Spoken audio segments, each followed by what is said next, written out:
Marvel Rivals, the season 1 officially is starting this week, and we got our first big patch notes, and it's going to be having a lot of changes that some people are going to be very excited about, and some people are going to be very disappointed about. This paragraph here just basically summarizes their action plan when it comes to making changes to characters. We're not going to read any of that. We're just going to jump into the changes. All right, so Vanguards up first. Captain America, he will receive some enhanced survivability, allowing more frequent entering and exiting of combat, reducing the delay time. So this is going to summarize their changes essentially and their goal. And these are the actual changes.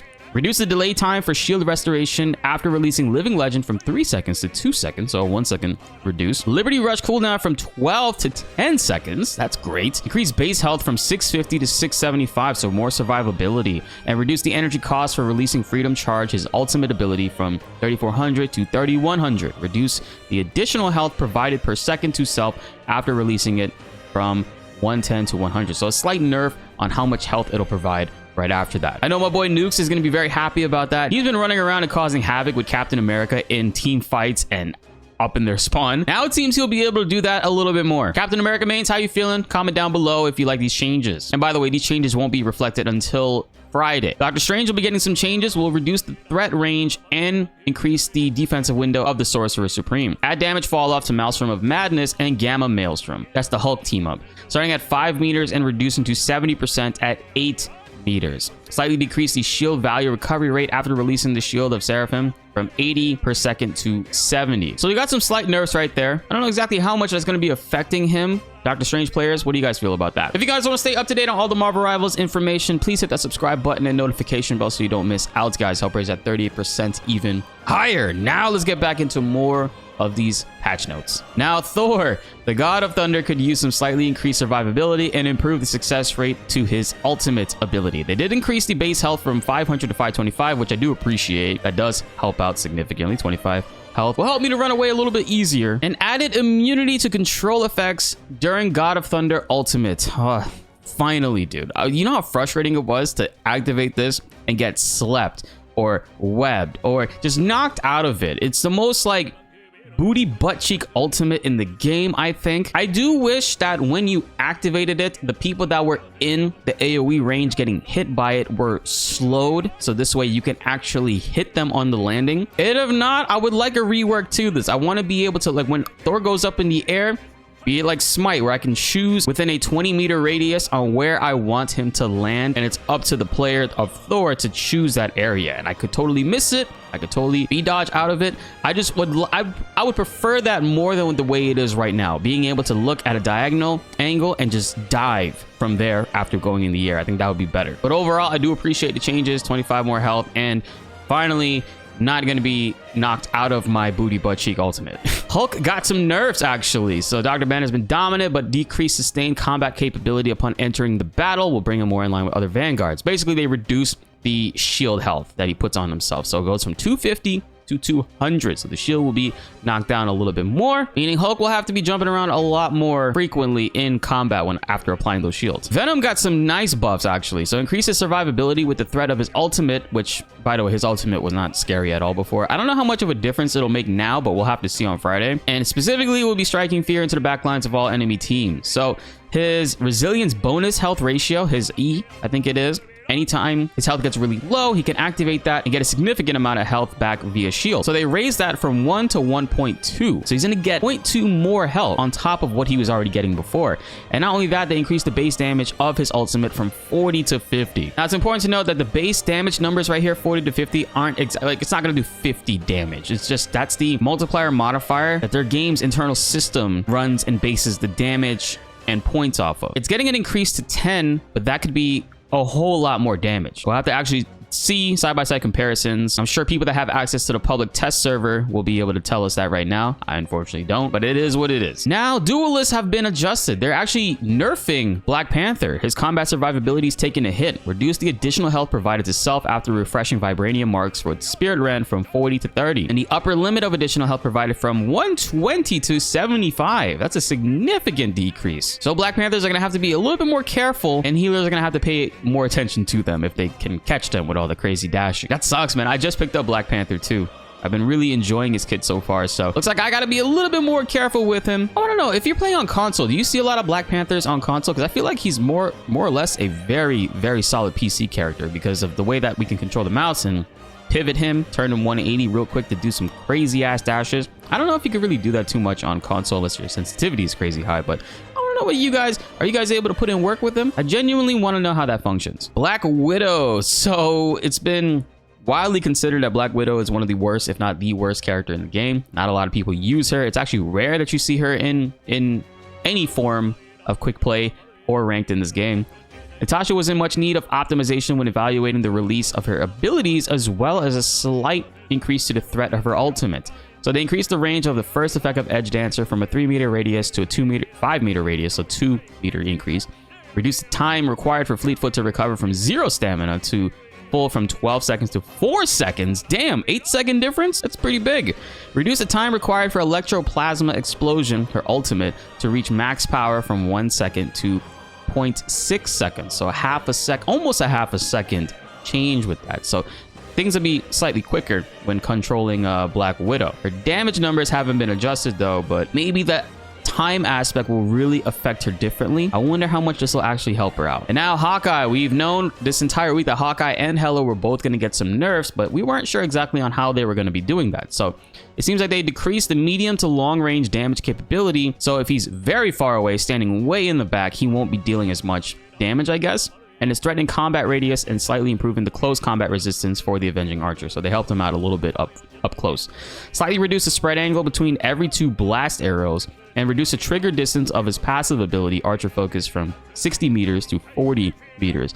Reduce the maximum additional damage of the passive from 80 to 70. So it won't be as oppressive from long range, it seems, which is good. He's still usable. You don't want to see a character get completely nerfed into oblivion to where they're unusable. Now let's see what the Hela changes are going to be. The Goddess of Death has been a menace and will slightly be decreasing her combat strength. Reduce base health from 275 to 250. That's it? It's a combat strength, so that's like in general, like combat strength, not necessarily how much damage she's dealing, but just how effective or how long she can last in combat. So they're only reducing her health from 275 to 250. That's interesting. I wonder how much that's going to be impacting her in combat. I'm actually surprised they didn't really adjust her ultimate.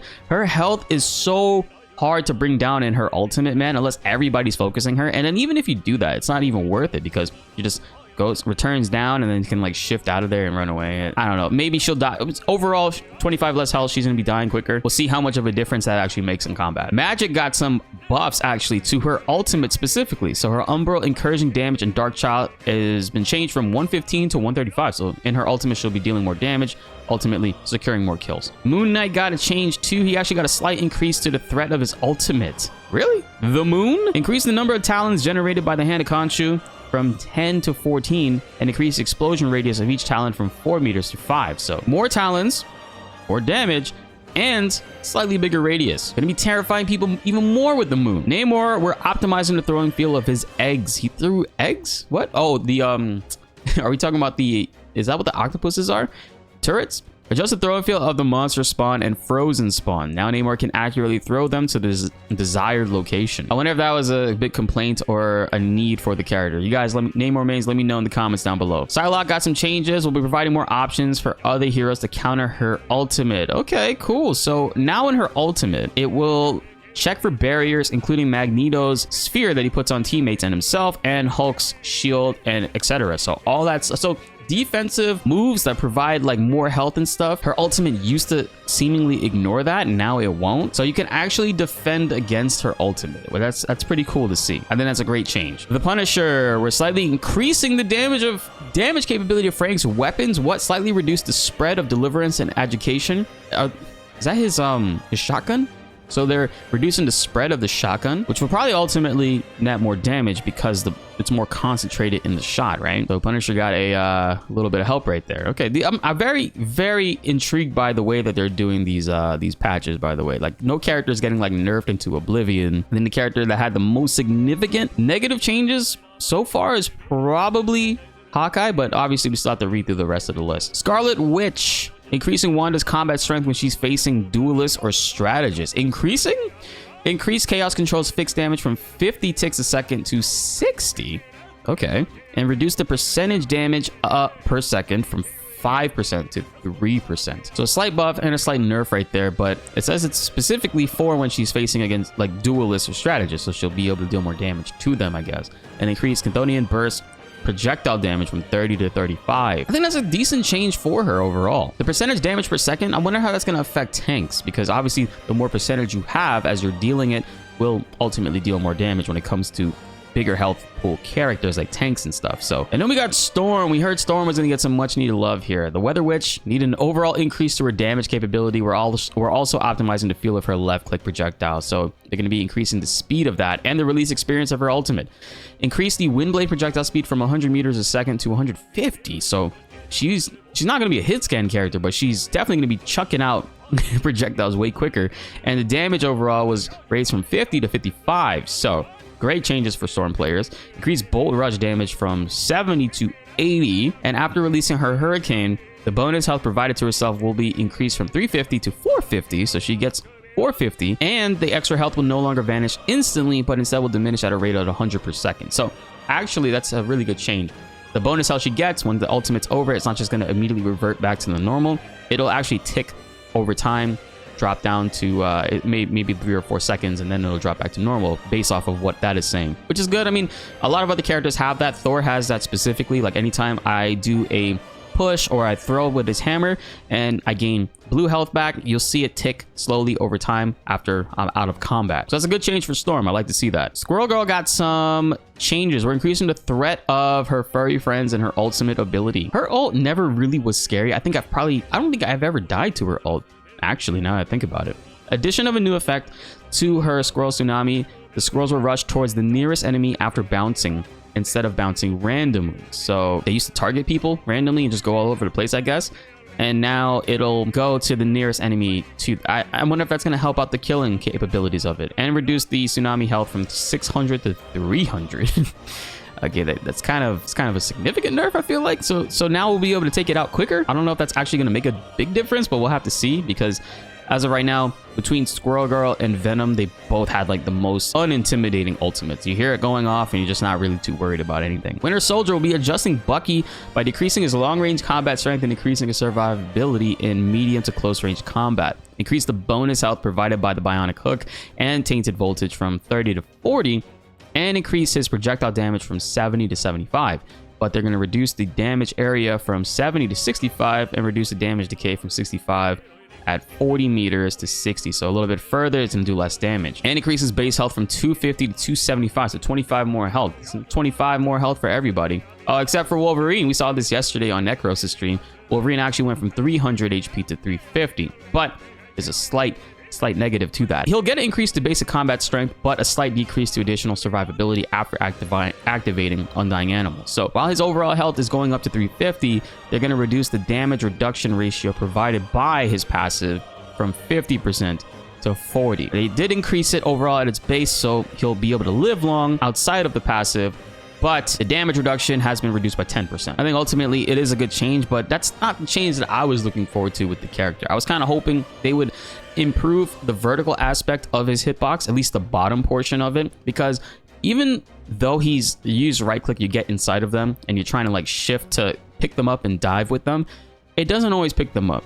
Unless they're like a tank character, it's not very consistent. Like a lot of characters, he's jumping over them. I'm not saying like he needs to be able to pick up Rocket. Rocket's a small character. He's almost impossible to pick up with Wolverine's shift dive. But general characters that are about his height, I think he should be able to latch onto them a little bit easier, because there's a lot of times where he just jumps completely out of the range of them. And I would like for them to kind of adjust his controllability when he's diving to make it a little bit easier to maneuver him. But maybe over time, they probably don't want to overtune him, because then he'll just be consistently grabbing everybody. And they really want him to be one of those characters where you have to be sure that you're going to be able to carry them with the shift. So I see. We'll be seeing those changes eventually. And then finally, strategists. Dang, it's been taking some time to go through these patch notes. Cloak and Dagger, Ty and Tandy will receive an increase to their healing capability, as well as an expansion to the coverage of their ultimate abilities. So the Dagger Storm cooldown has been reduced from 15 seconds to 12 seconds. And the number of dashes in the ultimate went from 3 to 4. That ultimate's already kind of crazy, especially in a situation where if the enemy team is pushing up against you and you end up taking one of them out and it's like a 5-4 situation or 6-4 situation, Cloak and Daggers will activate their ult and dive through the enemy team and cover the area behind them for where they need to escape. So now you're able to dash 4 times. That's 4 different areas that you can actually affect of the ground with Cloak and Dagger. That's actually really cool. You'll probably be seeing Cloak and Dagger be a little bit more oppressive this time around, even though they already were. I think that'll be insane to actually be able to get a whole nother area to push them back towards, and they're taking that tick damage over time. That's really dope. Jeff the Landshark will be adjusting the range for his ultimate abilities, so now it better fits the warning marker. In addition, we'll also be increasing its healing capability. So his range went from a 10-meter sphere to a 10-meter radius and a 5-meter high cylindrical spell field. So vertically, I felt like characters like Thor, even if I was in my ultimate in the air, I was still getting eaten by it. I wonder if they're going to be adjusting that. It seems like they just visually adjusted it to make sure that it matches the animation of where it is. So this way you know where to dive it. And increase the healing of Joyful Splash from 140 to 150. So Jeff got some fixes, I would say, and a buff to his healing. Luna Snow, we've enjoyed dropping the base and made adjustments to ultimate ability, preventing players from abusing its healing capabilities. Increase the interval for switching between healing and damage in her ultimate from 0.1 second to 0.5 seconds. So we've been seeing Lunas do that constantly, where they're just switching between purple and blue to give damage and heal rapidly in fights. Now there's a little bit more of a delay. I wonder if it's still usable in that sense. 0.5 seconds, right? Every 0.5 seconds you switch it instead of... I feel like people will still be able to do it.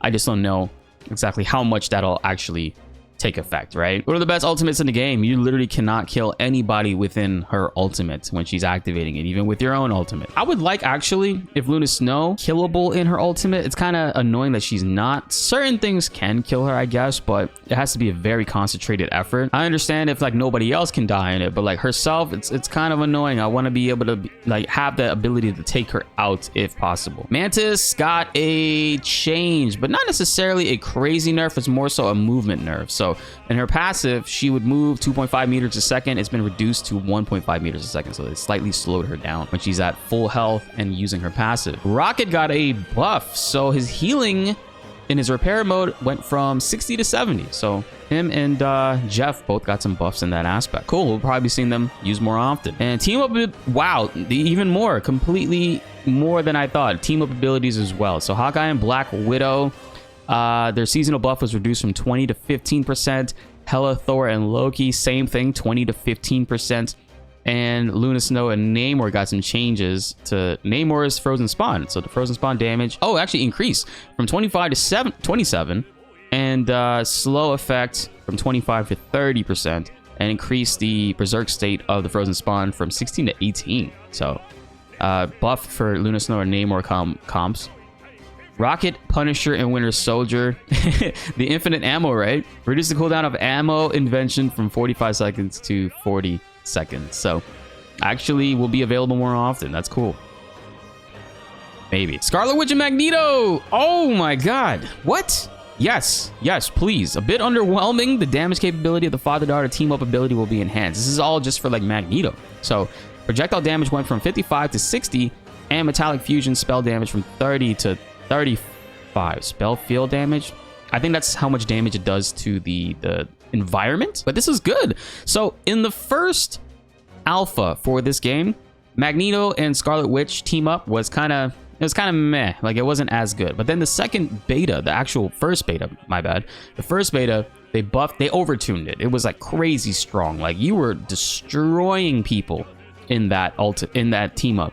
Now they made it so the damage is a little bit more, 5 more, which I think is a significant buff, because between the last beta to now, they actually increased the duration that Magneto stays with the sword projectile. So now he'll deal 5 more damage and still have it for the full duration and be able to throw those out. It's significantly longer than it ever was now, but they obviously tweaked damage. Now it's going back up, so I think that's going to be an even better combo. I'm going to try that out tonight, Friday, as soon as we get the opportunity. Thor, Storm, and Captain America will be enhancing the storm capabilities of this. So Storm's damage is going up. Well, her cooldown will be going from 20 to 15 seconds, and an increased damage from 50 to 55. And that's Season 1's patch notes right there, guys. So far, I really love all the changes. I love what we're seeing so far. They don't want to go too crazy. They like the meta of the game. They like the way players are enjoying the aspect of it, so they don't want to go too wild and completely butcher a character and shift things too much. I totally get that. This is sort of a tweak to see just how things shift and if things kind of normalize out, and as far as like meta goes, and what will develop from there. So they don't want to go too ham, you know. But yo, devs, you know, I like the changes to Thor, but you know, kind of can I get a little bit more? Yo, you give me a little bit, like 25 more health on top of that, please. 550? Can we go 550? I think the Scarlet Witch and Magneto team up change is going to be very significant. I can't wait to check that out, because I was already blown away by the time aspect of it, that it lasts way longer than it ever did before, and now it's going to be doing slightly more damage. I don't know if it'll go back to the damage that it was in the first beta, because that was crazy, but I would love that as a Magneto player. Also, shout outs to the Marvel Rivals devs for the solid patch notes. The first couple patch notes they ever did were kind of ass. It didn't really give us exact numbers. It said slightly increase the damage, slightly lower the damage. Now they gave us actual damage numbers, which is a great opportunity and base for the community to really gauge just how they'll be tweaking things going forward. And in the future, after we understand like what these damage numbers mean, when they make changes in the meta, we'll automatically know just how much damage is being reduced and how much percentage wise ultimates will be affected. So I really do appreciate them doing this. So shout outs to the devs for listening to the community feedback as far as like patch notes goes and tweaking these things. So really solid work on their part. And I know this patch notes video, I don't really have too many comparisons going between the characters and showing the differences, because I don't have access to the public test server, but I'm talking with some of the devs, and I'm going to try to get access to it. Hopefully I do. So in the future, for these patch notes videos, we can actually give you guys a visual representation of all the characters instead of just a couple of ones that I have gameplay of and have been making videos on. So again, I really apologize for that, but hopefully things work out for us. Sound off in the comments below. What do you guys think about these changes? I want to hear what you all think. Let's get a discussion going. Be sure to like the video if you enjoyed, and subscribe if you are new. More Marvel Rivals videos are on the way and you don't want to miss them. My name is BltzZ, and thanks for watching.